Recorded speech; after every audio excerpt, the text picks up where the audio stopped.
दुकानदारूच एजंटांक विकतात लोकांचे धान्य। नागरी पुरवण खात्याची नाचूक, मुख्यमंत्र्याची नागरी पुरवण खात्याक क्लीन चिट।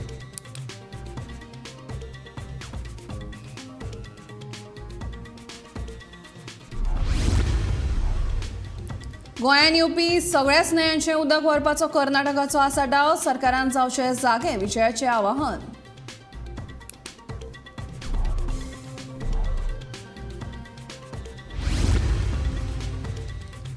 मोपा विमानतळाची 11 डिसेंबराक जावं येता उक्तावण, पूण प्रधानमंत्री कार्यालयांतल्यान जावंक ना तारीख निश्चित।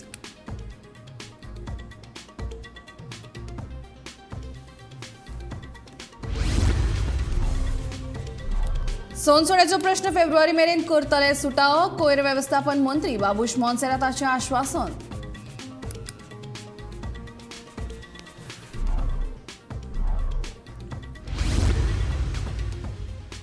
संपार गेल्ल्या आयएफबीच्या कामगारांकडेन सरकाराची आड नदर, काँग्रेसीचो आरोप।